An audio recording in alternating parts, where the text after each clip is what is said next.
Assalamu alaikum wa rahmatullahi ta'ala wa barakatuh. Bonjour tout le monde, j'espère que vous allez très très bien. Alors, la première leçon de conjugaison pour les CM2, dans les écoles privées, la première leçon s'intitule le verbe à l'infinitif. Donc la notion clé ici dans cette leçon, c'est l'infinitif des verbes. Mais pour connaître l'infinitif, il faut passer par le verbe conjugué. On parle d'un verbe à l'infinitif lorsqu'il n'est pas conjugué. Par exemple, dans cette phrase, le vent souffle très fort. L'élève donc est capable de dire où se trouve le verbe dans la phrase. Donc le verbe c'est souffle. Est-ce qu'il est conjugué? Tu regardes les dernières lettres, là tu as E. Est-ce que les verbes à l'infinitif se terminent par E? Non. Le verbe souffle ici, qui a cette forme, donc on va dire que ce verbe est conjugué. Alors, et dans les verbes, on distingue deux types de verbes. Les verbes d'action et les verbes d'état. Ici, le vent souffle, il y a une action ici, souffler, comme dans le verbe écrire, photographier, manger, bouger, pousser. Tous ces verbes indiquent des actions. Par contre, ici, par exemple, dans cette phrase, la maison est grande. Là, la maison ne fait rien. On dit comment elle est. Donc, ce verbe indique un état. Donc, il y a les verbes d'action et les verbes d'état. Donc on va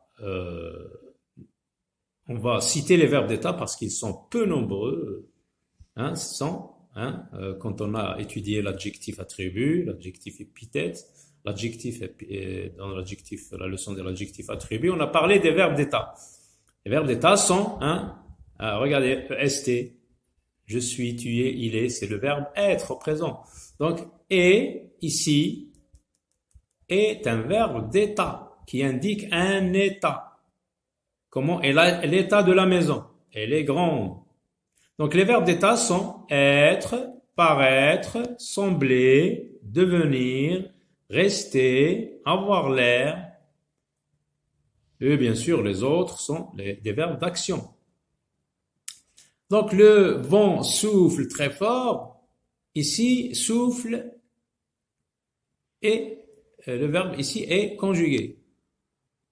Alors, c'est quoi l'infinitif de ce verbe?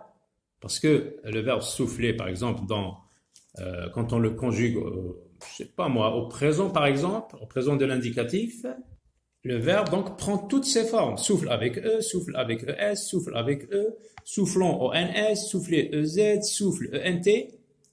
Nous, on veut un seul mot qui indique toutes ces formes qui changent. On va dire c'est le verbe souffler. Donc, c'est le nom de toutes ces formes. Et là, donc, qu'est-ce qu'on voit à la fin? ER. Et les verbes qui se terminent par ER appartiennent à quel groupe? Parce que les verbes ne se terminent pas tous par ER. Il y a des verbes qui se terminent par RE. Par exemple, dire. Regardez ces verbes qui sont à l'infinitif. Dire, par exemple, il se termine par re. Prendre, il se termine par dre. Sortir par ir. Paraître par re. Choisir par ir. Donc les verbes n'ont pas la même terminaison à l'infinitif. Il y a des verbes qui se terminent par er, d'autres qui se terminent par re, et d'autres encore qui se terminent par ir. Donc, les verbes n'ont pas la même terminaison, donc on ne va pas les mettre dans le même sac. On va dire que les verbes sont rangés dans trois groupes. Le premier groupe, le deuxième groupe, troisième groupe. Donc on va voir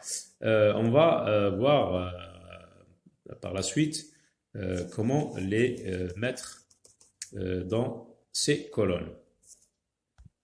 Ici, le verbe ici, souffle, qui est conjugué, indique une action.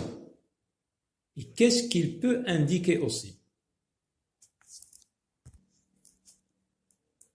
Il peut indiquer aussi, regardez, en regardant la terminaison « e », on peut dire que ce verbe est conjugué ou bien à la première personne du singulier, je souffle, ou bien il, elle souffle à la troisième personne du singulier.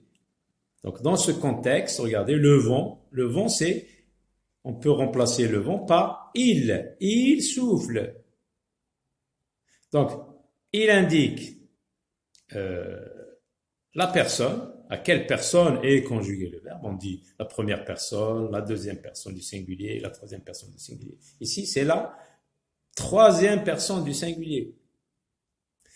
Et il indique aussi le temps, parce que lorsque je vois le verbe souffler avec un E à la fin, je dis c'est le présent. Ici, dans ce contexte, dans cette phrase, il est conjugué au présent de l'indicatif. Donc, le verbe, qu'est-ce qu'on va dire? On résume. Le verbe, qu'est-ce qu'un verbe? Le verbe est le mot de la phrase, comme dans l'exemple le vent souffle très fort, de la phrase qui sert à indiquer l'action ou l'état. Ici, c'est l'action. Dans la phrase le vent souffle très fort, il indique l'action, parce que souffler, c'est un verbe qui exprime une action.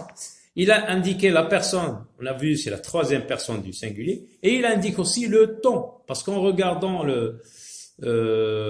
quand on regarde la terminaison de ce verbe qui est e, et dans cette phrase le vent souffle très fort, c'est le présent de l'indicatif. Donc, on résume, le verbe est le mot de la phrase qui sert à indiquer l'action ou l'état, la personne et le temps dans une phrase. Lorsqu'il n'est pas conjugué, comme on l'a vu en haut quand on a conjugué le verbe souffler, on a dit il est à l'infinitif et il a pris ER à la fin comme terminaison de l'infinitif. Quels sont les différents groupes du verbe? On a vu qu'il y a 3 groupes. Les verbes se classent en 3 groupes selon la terminaison du verbe. Par exemple, regardez, sauver ER. Où est-ce qu'on va placer ce verbe? Dans la colonne du premier groupe, deuxième groupe, troisième groupe. Ici, dans la case du premier groupe. Pourquoi? Parce qu'il y a une règle qui dit tous les verbes qui se terminent par ER, comme sauver, appartiennent au premier groupe.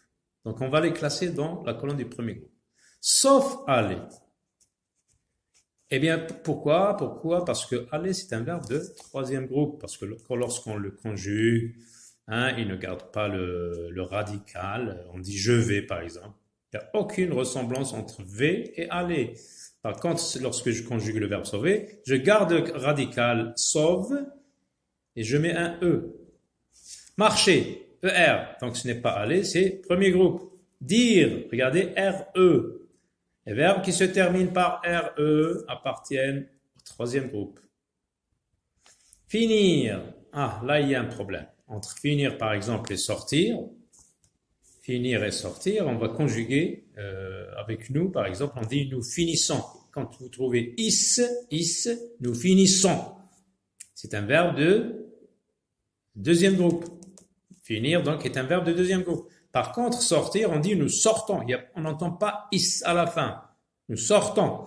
Prendre, dre. Les verbes qui se terminent par dre, troisième groupe. Vouloir. Les verbes qui se terminent par war appartiennent troisième groupe. Être. Alors, pour être, on dit que c'est un auxiliaire et il n'appartient à aucun groupe. Paraître. Re. Troisième groupe. Avoir aussi, c'est un auxiliaire, il n'appartient à aucun groupe. Très bien. Passons aux exercices, on va s'entraîner. Entoure les verbes à l'infinitif et souligne ceux conjugués, ceux qui sont conjugués. Écrit. Nous, on sait que ce verbe, c'est écrire, R-E, et là, on voit un T. Écrit, c'est un verbe conjugué. Donc, qu'est-ce qu'on va faire? On va souligner. Est-ce que ce verbe indique une action ou un état? Donc, il indique un état. Est-ce qu'on peut identifier la personne? IT, j'écris IS, tu écris IS, il écrit IT. Donc, IT, c'est la troisième personne du singulier. Il écrit, elle écrit, on écrit, la fille écrit. Souligner, regardez, ER, c'est un verbe. À l'infinitif, j'entoure, j'entoure. Faisons, il est conjugué. Le verbe faire, normalement, RE à la fin. Et là, il est conjugué. Est-ce qu'on peut reconnaître la personne? Oui, ONS, c'est nous. Est-ce qu'on peut reconnaître le temps? Nous faisons, c'est le présent de l'indicatif. Est-ce qu'il indique une action ou un état? Il indique une action. Parce que les verbes d'état, on l'a dit, ce sont les verbes être, paraître, sembler, devenir, rester, demeurer, avoir l'air. Perdre, dre. Donc, c'est un verbe de troisième groupe. On a dit c'est un verbe à l'infinitif. Qu'est-ce qu'on fait? On entoure. Mettre, on entoure, il est infinitif. Parle, ES. Il est conjugué, je souligne. Sentir, il est à l'infinitif. J'entoure. Ficelle, le verbe ficeler. Je ficelle, il ficelle, elle ficelle. Nous ficelons, nous ficelons, vous ficelez, vous ficelez, etc. Donc, il est conjugué. Je souligne. Être, il est à l'infinitif. J'entoure. Soulageons, nous soulageons. Qu'est-ce que je fais pour le verbe conjugué? Eh bien, il est à l'infinitif, oui. Et là, il est conjugué. Non, là, je dois, attention, je dois souligner. Non, attention, faisons. Soulageons aussi, je souligne. Peu, il est conjugué. Je souligne. Chasse l'intrus dans chaque liste. Ça veut dire qu'il y a un verbe qui doit être chassé, qui doit être barré ou entouré, comme vous voulez. Il faut l'exclure de la liste. Aimer, ER, activer, ER, pardonner, ER, discutant, ONS, congeler, ER. Alors, dans cette liste, tous les verbes sont à l'infinitif, sauf discutant. Par exemple, je le barre, je le chasse. Dans la liste B, regardez, mais, aide, coller, devenir, installe. Tous les verbes sont conjugués, sauf devenir. Être, manger, paraître, sembler, devenir, avoir l'air, demeurer. Qu'est-ce que vous remarquez? Tous les verbes sont des verbes d'état, sauf manger. Souligne uniquement les phrases avec un verbe conjugué. Quel magnifique jardin. Est-ce qu'il y a un verbe déjà dans cette phrase? Non. Donc, il n'y a pas de verbe. C'est une phrase exclamative, c'est une phrase où il n'y a pas de verbe. Vous êtes excellent en mathématiques. Où est le verbe? Ou tout simplement, on va dire... oui, le verbe, donc c'est être. Qu'est-ce qu'on fait pour les phrases? Souligne uniquement les phrases avec un verbe conjugué. Oui, voilà. Même si tout à l'heure on a dit que c'était un auxiliaire. Bon, lorsqu'il n'est pas accompagné d'un participe passé, normalement on dit c'est un verbe. Mélanger les œufs et ajouter de la farine. Ce genre de phrase, on le trouve dans les recettes. Mélanger ER et ajouter ER. Est-ce que le verbe est conjugué? Parce que là, on nous demande de souligner uniquement les phrases avec un verbe conjugué. Là, on ne souligne pas. Tu sautes sur l'occasion. Le verbe sauter, il est conjugué, donc je souligne. Relie chaque phrase à un infinitif. Le poissonnier vend des poissons. Où est le verbe déjà ici dans cette phrase? C'est vend. Où est son infinitif? Falloir, vendre, chanter, pouvoir. Donc, c'est vendre. Qu'est-ce que je fais? Je relie vendre, l'infinitif à cette phrase. Elle chante. C'est le verbe chanter. Vous pouvez, c'est le verbe pouvoir. Il faut, c'est le verbe falloir. Voilà. À très bientôt.